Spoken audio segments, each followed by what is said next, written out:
Au moment précis où votre dernier souffle quittera vos lèvres, que se passera-t-il réellement? Votre âme dormira-t-elle dans les ténèbres de l'inconscience ou s'envolera-t-elle immédiatement vers les bras de Jésus? La réponse va transformer votre compréhension de l'éternité. Mes bien-aimés, laissez-moi vous parler aujourd'hui d'une vérité qui touche le cœur de chaque croyant, une vérité qui nous concerne tous sans exception. Qu'arrive-t-il réellement à notre âme au moment précis où elle se sépare de notre corps mortel? Cette question n'est pas une curiosité théologique abstraite, mais une réalité qui nous attend tous. Je vous parle ce jour en tant que serviteur du Dieu vivant, portant le même message que Charles Spurgeon, ce prince de la prédication, proclamait avec tant de conviction. Il disait que la vérité biblique doit éclairer nos questionnements les plus profonds, et c'est exactement ce que nous ferons ensemble. Combien d'entre vous ont perdu un être cher et se sont demandé où se trouve maintenant son âme? Combien ont fermé les yeux d'un parent, d'un ami, d'un conjoint bien-aimé, en se questionnant sur ce mystère sacré? Cette interrogation n'est pas nouvelle. Depuis des siècles, les hommes cherchent à comprendre ce passage entre le temps et l'éternité. Certains enseignent que l'âme entre dans un sommeil profond, un état latent, où elle attendrait le jour de la résurrection dans une sorte d'inconscience. D'autres affirment que l'âme du croyant s'envole immédiatement vers la présence glorieuse de notre Seigneur Jésus-Christ. Mais que dit réellement la parole de Dieu sur ce sujet crucial? Spurgeon lui-même affrontait ces questions avec une clarté remarquable, refusant les spéculations humaines pour s'ancrer uniquement dans les Écritures. Il proclamait que nous ne devons pas nous appuyer sur les traditions des hommes, ni sur les philosophies du monde, mais uniquement sur ce que Dieu a révélé dans sa parole sainte. Écoutez attentivement ces paroles de l'apôtre Paul dans sa lettre aux Philippiens, chapitre 1er, versets 23 et 24. Paul déclare avec une assurance totale: « Je suis pressé des deux côtés, ayant le désir de m'en aller et d'être avec Christ, ce qui de beaucoup est le meilleur, mais à cause de vous, il est plus nécessaire que je demeure dans la chair. » Remarquez bien ces mots puissants, m'en aller et être avec Christ. Paul ne parle pas d'entrer dans un sommeil inconscient. Il ne mentionne pas une attente passive dans les ténèbres de l'ignorance. Non, il parle d'un départ immédiat vers la présence même du Sauveur. Pour Paul, mourir signifiait instantanément être avec Christ, et cela était de beaucoup le meilleur. Cette vérité devrait faire trembler nos cœurs d'une sainte anticipation. Pensez-y un instant. Le moment où votre dernier souffle quittera vos lèvres ne sera pas le début d'une longue nuit d'inconscience, mais l'aube glorieuse de votre entrée dans la présence éternelle du Roi des Rois. Mais peut-être dites-vous dans votre cœur: « Comment puis-je en être certain? Comment puis-je savoir que cette interprétation est correcte et non pas simplement une espérance pieuse? » Laissez-moi vous conduire plus profondément dans les Écritures, car la parole de Dieu ne nous laisse aucun doute sur ce point essentiel. Souvenez-vous de cette scène bouleversante sur la croix du Calvaire. Jésus, notre Seigneur et Sauveur, est cloué entre deux brigands. L'un d'eux, reconnaissant sa propre culpabilité et la justice divine, se tourne vers Jésus avec foi. Dans Luc chapitre 23, verset 43, nous lisons ces paroles extraordinaires que Jésus lui adresse: « Je te le dis en vérité, aujourd'hui tu seras avec moi dans le paradis. » Aujourd'hui, pas dans un avenir lointain, pas après des siècles d'attente inconsciente. Aujourd'hui même, ce brigand repentant entrerait dans le paradis avec Jésus. Mes amis, si vous pouviez saisir la plénitude de cette promesse, ce n'est pas une théorie complexe. C'est une déclaration simple et directe du Fils de Dieu lui-même. Si vous avez mis votre confiance en Jésus-Christ, si vous avez accepté son sacrifice sur la croix pour vos péchés, si vous avez fait de lui le Seigneur de votre vie, alors cette même promesse est pour vous. Le jour où votre vie terrestre prendra fin sera le jour de votre entrée triomphale dans la gloire céleste. N'est-ce pas là une espérance qui transforme notre manière de vivre? N'est-ce pas une vérité qui chasse la peur de la mort et la remplace par une douce anticipation? Nous ne marchons pas vers l'inconnu, mais vers les bras d'un Sauveur bien-aimé qui nous attend.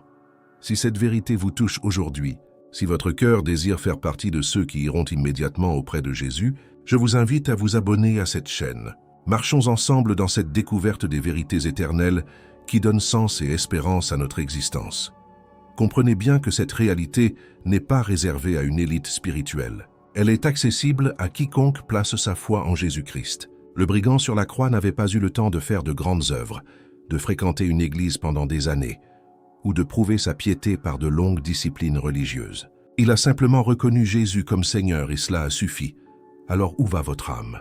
Reste-t-elle dans un état latent, suspendu dans l'attente.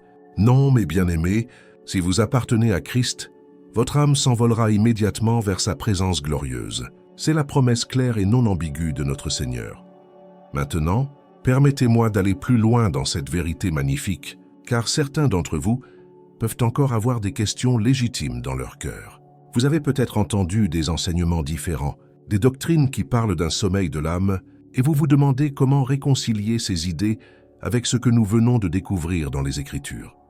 La théorie du sommeil de l'âme affirme que lorsqu'une personne meurt, son âme entre dans un état d'inconscience totale, semblable à un profond sommeil sans rêve, sans conscience, sans activité. Selon cet enseignement, l'âme resterait dans cet état jusqu'au jour de la résurrection finale. Mais est-ce réellement ce que la Bible enseigne? Tournons nos cœurs vers la deuxième lettre aux Corinthiens, chapitre 5, versets 6 à 8.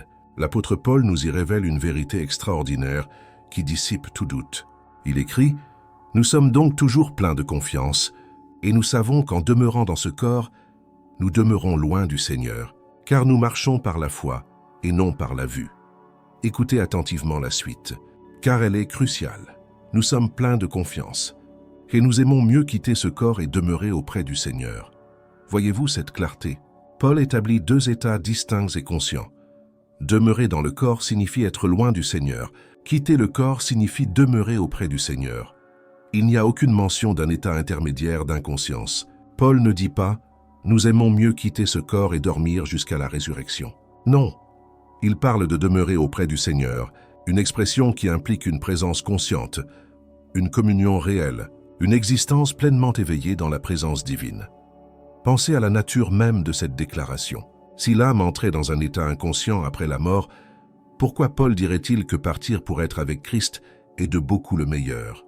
Comment un état d'inconscience totale pourrait-il être préférable à la vie terrestre où nous servons Dieu consciemment, où nous le louons, où nous expérimentons sa présence? La logique même de l'argument de Paul s'effondre si nous acceptons la théorie du sommeil de l'âme. Pour que son désir de partir ait un sens, il doit y avoir une expérience consciente et glorieuse qui attend le croyant immédiatement après la mort. Cette expérience, c'est la présence même de Jésus-Christ dans toute sa gloire. Permettez-moi de vous emmener dans un autre passage remarquable des Écritures. Dans l'Évangile de Luc, chapitre 16, Jésus raconte l'histoire du riche et de Lazare. Certains disent que c'est une parabole, d'autres une histoire réelle.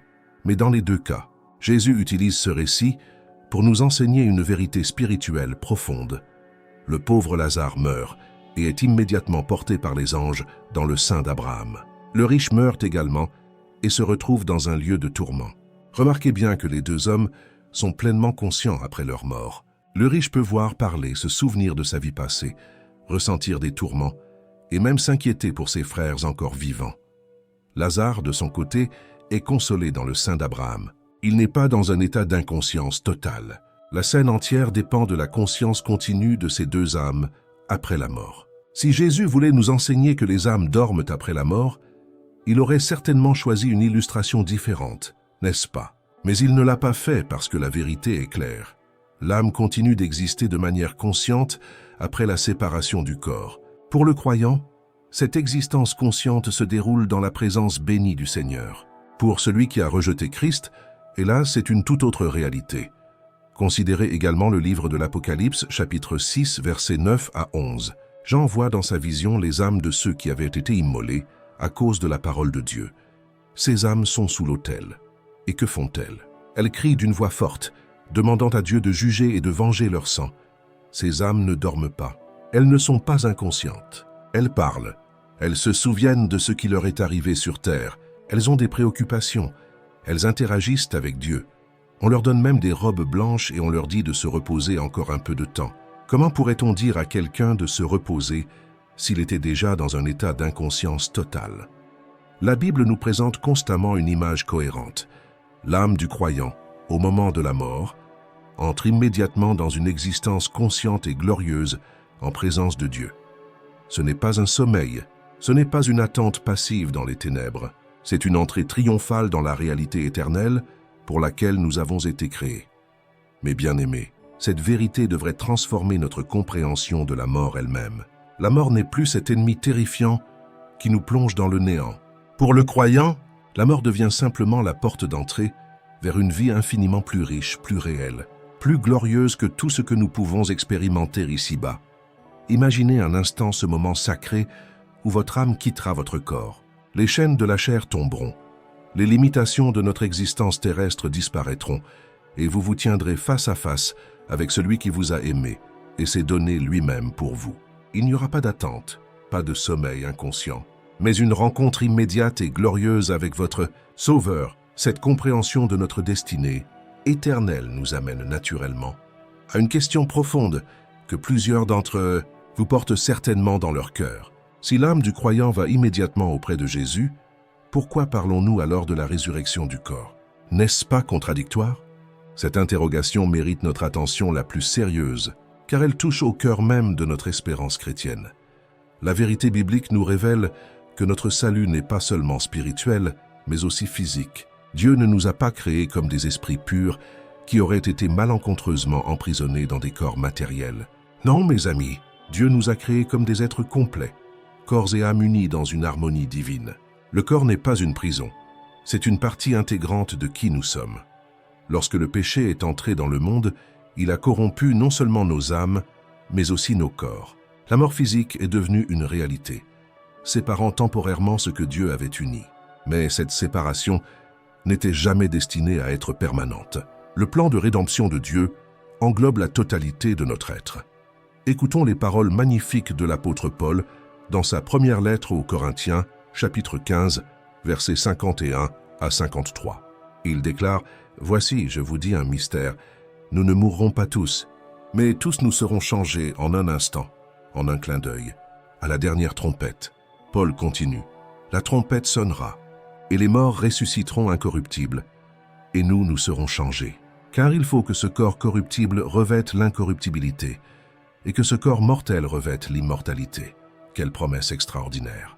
Nos corps actuels, marqués par la maladie, le vieillissement et la mort, seront transformés en corps glorieux et incorruptibles. Comprenez bien le plan magnifique de Dieu. Au moment de votre mort, si vous êtes en Christ, votre âme partira immédiatement dans sa présence. Vous serez conscient, joyeux, libre de toute souffrance et de tout péché. Vous adorerez Dieu dans sa présence glorieuse. Mais ce n'est pas la fin de l'histoire, c'est une étape intermédiaire dans le plan parfait de Dieu. Un jour glorieux viendra, le jour que nous appelons la résurrection. À ce moment-là, Christ reviendra avec puissance et gloire. La trompette de Dieu sonnera, et tous ceux qui sont morts en Christ ressusciteront. Leurs âmes, qui étaient déjà avec le Seigneur, seront réunies avec leur corps, mais pas les mêmes corps qu'ils avaient laissés dans la tombe. Ces nouveaux corps seront glorifiés, transformés, rendus semblables aux corps glorieux de Christ lui-même. Ils seront incorruptibles, immortels, libres de toute faiblesse et de toute limitation. Imaginez un corps qui ne connaîtra jamais la maladie, jamais la fatigue, jamais la douleur, jamais la mort. C'est ce que Dieu nous promet. Dans sa lettre aux Philippiens, chapitre 3, versets 20 et 21, Paul nous donne cette assurance merveilleuse. Mais notre cité à nous est dans les cieux, d'où nous attendons aussi comme Sauveur le Seigneur Jésus-Christ, qui transformera le corps de notre humiliation en le rendant semblable au corps de sa gloire. Semblable au corps de sa gloire. Pensez à ce que cela signifie. Après sa résurrection, Jésus pouvait apparaître et disparaître à volonté, passer à travers les portes fermées. Pourtant, il était tangible, réel.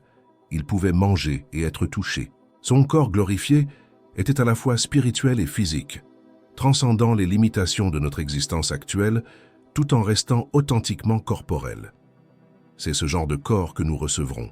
Nous ne flotterons pas comme des fantômes éthérés pour l'éternité. Nous aurons des corps réels, glorieux, parfaitement adaptés à la vie éternelle dans le nouveau ciel et la nouvelle terre que Dieu créera.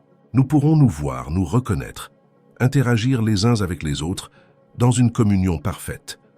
Cette compréhension nous aide à saisir pourquoi l'état intermédiaire, bien que merveilleux, n'est pas notre destinée finale. Être avec Christ après la mort est infiniment meilleur que notre vie actuelle, comme Paul le déclare. Mais même cette existence bienheureuse attend son accomplissement, final dans la résurrection du corps. Certains théologiens appellent cet état entre la mort et la résurrection, l'état intermédiaire ou le paradis. C'est un lieu de joie consciente en présence de Dieu, mais ce n'est pas encore le ciel dans sa plénitude finale. La plénitude viendra lorsque le corps et l'âme seront réunis dans la résurrection. Pensez à l'importance de cette vérité pour notre vie quotidienne. Nous ne sommes pas des âmes cherchant à échapper à nos corps. Nous sommes des êtres complets dont les corps ont de la valeur aux yeux de Dieu. C'est pourquoi nous devons prendre soin de nos corps, les utiliser pour glorifier Dieu, les maintenir purs et saints.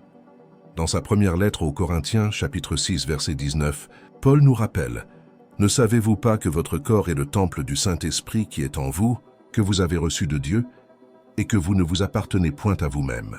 Nos corps actuels ont de la dignité parce qu'ils sont habités par l'Esprit de Dieu. Et si nos corps actuels, malgré leur faiblesse et leur mortalité, ont cette dignité, combien plus nos corps ressuscités seront-ils glorieux?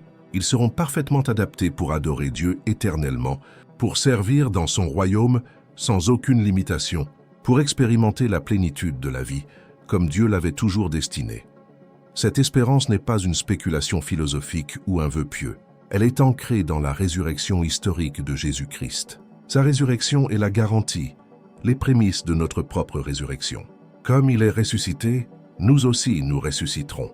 Son corps glorifié est le modèle de ce que seront nos propres corps glorifiés.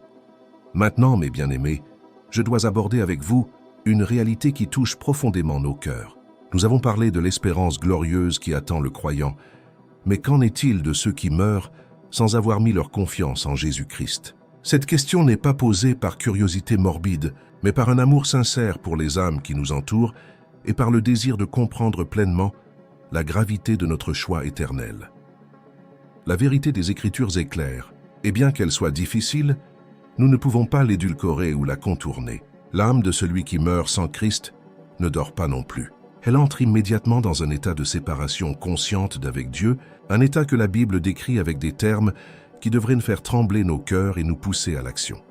Rappelez-vous l'histoire du riche et de Lazare que nous avons mentionné plus tôt. Le riche homme, après sa mort, se trouve dans un lieu de tourment conscient. Dans Luc chapitre 16, verset 23, il est écrit « Dans le séjour des morts, il leva les yeux et, tandis qu'il était en proie au tourment, il vit de loin Abraham et Lazare dans son sein. » Ce passage nous révèle plusieurs vérités solennelles. Premièrement, cet homme est pleinement conscient de sa situation. Il peut voir, ressentir, se souvenir, penser et parler. Il n'est pas dans un état de sommeil inconscient. Deuxièmement, il est en proie au tourment, une réalité terrible que nous ne pouvons ignorer. Troisièmement, il est séparé du lieu de consolation où se trouve Lazare, et cette séparation est décrite comme un grand abîme impossible à franchir. Cette réalité devrait briser nos cœurs et nous remplir d'une urgence sainte. Tant de personnes autour de nous marchent vers cette éternité sans Christ, inconscientes du danger qui les attend.